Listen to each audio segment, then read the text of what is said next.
प्रदेश Congress committee के महासचिव अशोक कुमार सैनी ने कहा है कि कांग्रेस पार्टी के गांधी परिवार के नेताओं को मोदी सरकार द्वारा टॉर्चर करने से पार्टी मजबूत हो रही है।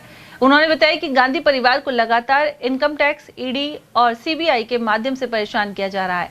वहीं लोकसभा में नेता प्रतिपक्ष राहुल गांधी की आवाज को दबाने की कोशिश हो रही है। सैनी ने कहा कि देश में संविधान को बदलने का प्रयास भी किया जा रहा है और दलितों का आरक्षण खतरे में है।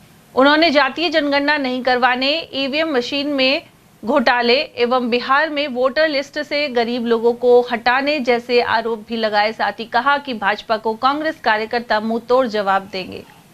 सर, अखिल भारतीय कांग्रेस कमेटी के पूर्व राष्ट्रीय अध्यक्ष, लोकसभा में नेता प्रतिपक्ष राहुल गांधी और कांग्रेस के नेता रॉबर्ट वाड्रा, कभी श्रीमती सोनिया गांधी जो यूपीए की चेयरपर्सन है, उनको बार बार ईडी, इनकम टैक्स बुलाते हैं, घंटों बैठाते हैं, परेशान करते हैं।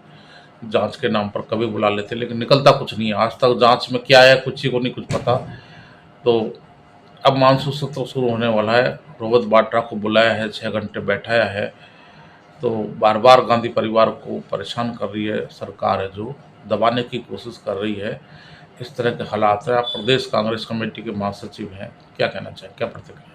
मैं आपके चैनल के माध्यम से इतना ही बताना चाहूँगा कि देश में चाहे स्टेट में हो चाहे केंद्र में हो, जब भी चुनाव की प्रक्रिया होती है तब ये बीजेपी सरकार कांग्रेसियों को देखती है।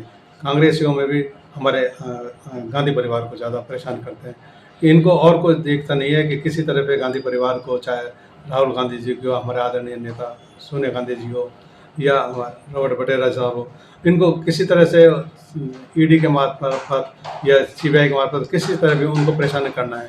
जब भी कोई चुनाव आते हैं, आपने देखा होगा कि धर्म का नाम आस्था में लेंगे या इनको गांधी परिवार को परेशान करेंगे।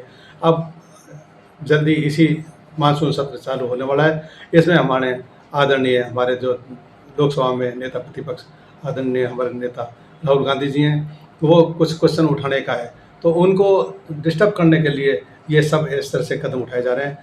देश के सामने बहुत से ऐसे मुद्दे हैं जो आम जनता से जुड़े हुए हैं। उन मुद्दों को आदरणीय हमारे नेता वहाँ राहुल गांधी जी उठाना चाहते हैं। इसमें चाहे अभी जो शुरू से लोकसभा चुनाव से हमारे नेता करते हैं, जातीय जनगणना की जमा वो कर रहे हैं, जातीय जनगणना होनी चाहिए, उस मुद्दे को वहाँ उठाना चाहेंगे। अभी देश में हमारे पाकिस्तान से साथ जो ऑपरेशन सिंदूर का जो हुआ था मुद्दा, उस पर भी कुछ ऐसी कमियां दिख रही हैं जो आपने सारी फौज हमारे बॉर्डर पर भेज दी, वहाँ पाकिस्तान से लड़ने के लिए हो गया। वहाँ हमारे पत्रकारों को आपके माध्यम से पता लगा है कि वहाँ हमने अच्छा उनको सबक सिखाया, अंदर जा कर के उनको मारा है। और उस ऑपरेशन सिंदूर को 2 दिन बाद ही अमेरिका के दबाव में आकर हमारे प्रधानमंत्री जी ने शांत कर दिया और वह ऑपरेशन सिंदूर के नाम पर जो था उसको बंद करके फौजियों को निराश कर दिया। आज पूरी देश चाह रही थी कि पीओ के जो हमारे है उसको ले लेंगे, हमारे सारे देश की नज़र थी वहाँ पर।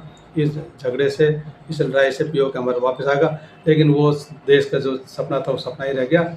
और इन्होंने जो देश के सामने चुनाव में जो घोषणा करी थी कि पीओ को वापस लेंगे,